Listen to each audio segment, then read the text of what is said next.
Alright, sorry about the late video. I know we were expecting the full summary, but Redon couldn't provide it to us today. But don't worry, we have plenty of more spoilers for 1164 to compensate, so let's just get right into it. When Zebek becomes a demon, he attacks Kaido, Big Mom, and Whitebeard simultaneously. He hurls Kaido into the mountain while kicking Big Mom and attacking Whitebeard. Whitebeard versus Zebek is so insane that part of God Valley is destroyed. No sign of Whitebeard after the clash with Rox in this chapter. Whoa! Okay, so we knew that Rox was taking down Kaido and Big Mom, but we didn't know that Whitebeard was in the mix, and he's holding his own. That, of course, makes sense because Whitebeard is a beast. I mean, he is like the number 2 to Rox in the Rox Pirates for sure. He's like the Zoro of the Rox Pirates, I guess, at this point. And Whitebeard eventually becomes a Yonko and known as the world's strongest man. I mean, it's even years after this where we see him fight with Roger for like days at a time or whatever. Maybe I'm extrapolating that, but I think it is like at least a day they fight or something. So I guess he's not in his prime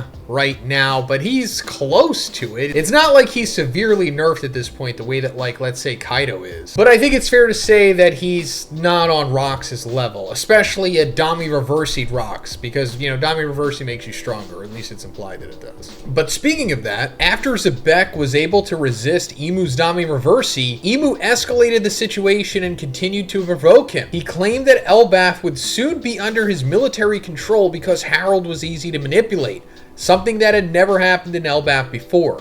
This made Zebek even more angry, and he transformed into a demon after that. Okay, so Rox did successfully resist the initial Dami Reversy. We didn't know this. From what we read yesterday, it seemed like he tried, but he failed. But no, he successfully did it at first. But the second time around, he failed because his one true love, Harold, was brought into the equation. You know, we talked about this many weeks ago when we found out the bromance between Rox and Harold. It was one-sided at first, but then eventually Rox won Harold over. But this proves it for sure because the initial Dami Reversy attempt from Imu was saying that they were going to kill Eris and Teach. And that wasn't enough. Rox was able to resist that, but as soon as his one true love, Harold, was brought into it, boom, instantly succumbed to the Dami Reversy. And I guess this is foreshadowing that Harold was in fact Dami Reversi'd at the beginning of this flashback, which takes place 14 years from the current time in the story. Like the time when Harold actually dies. And he's kind of just silhouetted. We thought, oh, he looks like he's Dami Reversi'd there because, you know, he kind of has like the wings and whatever. And there has to be some explanation for the guards like stabbing him. And now that we know what we know, it seems like Harold is going to telepathically communicate with Loki later on in this sequence and tell him, hey, you're going to have to be the one that kills me. I don't know how much he's going to go into the Dami Reversy and Imu and all that stuff, but I guess it leads to Loki not telling the reason why he had to kill Harold or something, because to this day, everybody still thinks that he killed King Harold. I mean, not even Shanks seems to know the truth because, you know, he winds up defeating Loki and is the reason why he's chained to the Atom Tree for so long. But anyway, we'll talk about that more once we get more info. So yeah, the greatest bromance in all of One Piece has been ended by Dami Reversy. Cool. Wait, never mind, I spoke too soon. So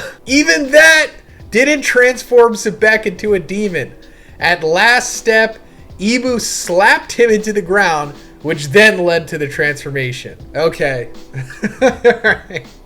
I guess he loves Eris and Teach equally as much as he loves Harold. Zebek tells Imu that Davy Jones was the true king of the world, and that one day someone will fulfill the will of Davy. He then asks Imu if he's more afraid of Joy Boy or Davy Jones. Wait a second. Does the will of D mean the will of Davy? Is that really it? Because Sai and I were joking about this a couple weeks ago. So I guess that means that, like, Davy Jones possibly was even a D himself. Like, I thought about this earlier and, like, I laughed to myself. Like, D. A.V. Jones. I hope that's not it. People saying that. That can't be it, right? That's got to be like partly misinformation. Not from the leakers here, but from just Rox himself. And I'm not besmirching Rox's name.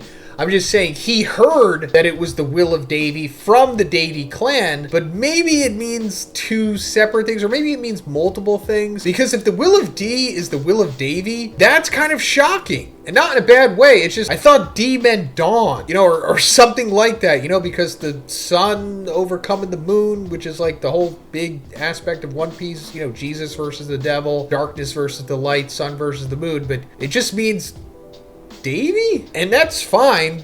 It's just interestingly weird. I still feel a little reserved about this. I don't want to confirm that this is the will of D, although maybe some other people will. I don't even have the authority to confirm or deny anything in this series anyway, but I'll just say maybe we should just wait before this is like officially confirmed to be what the will of D means. I'm sure Davy Jones is involved in this because it seems like he and Joy Boy are the progenitors of the D. That's why I'm saying there's probably like two different meanings of D according to which clan you subscribe to, I suppose. I mean, they ultimately probably are leading to the same thing, overthrowing Emu and freeing the world in one way or another, either through chaotic anarchy or chaotic democracy. Although, I don't know, Luffy seems to be very pro-monarchy, so I'm not really sure where Joy Boy lands on that side of the spectrum, but a lot of interesting things to think about here. Let me know your takes in the comments. Actually, at the end of the chapter, Rox doesn't speak directly to Garp and Roger, who warns Rox not to attack their members, but rather they hear Rox's voice in their mind begging them to kill him. Is this power from the voice of all things, or more likely Emu's power? So yeah, we found out in the spoilers yesterday that Rox was like asking Garp and Roger to kill him because, you know, he's Dami Reversy, and I guess there's no coming back from it, unfortunately. And he doesn't want to be used as a puppet to kill his own family, even though we found out that they're being saved by Kuma here. He's like, you know, warping them away with his paw ability. And the whole telepathy thing raises an interesting question. Is it like an advanced application of the voice of all things? Because we do know that, like, Roger can, like, read the minds of the Sea Kings, right? Or that was the implication of it or something. And I guess Momonosuke can also, like, communicate with Zunisha telepathically as well. So it could be that, or it's just Emu's ability, because Emu and the Gorosei can, like, communicate with each other telepathically, so it could be that too. But I would just think it'd be cool if, like, a higher application of observation hockey, which is essentially the voice of all things, you can, like, just telepathically communicate with each other. Because if you can, like, see the freaking future the way that, like, Shanks and Katakuri can, telepathy isn't too far-fetched. But let me know what you think about these wild spoilers in the comments, guys. Tomorrow or Friday, we're going to be going over the full chapter, so subscribe for that if you haven't already, and like the video too. And have a great day. I'll see you in the next one.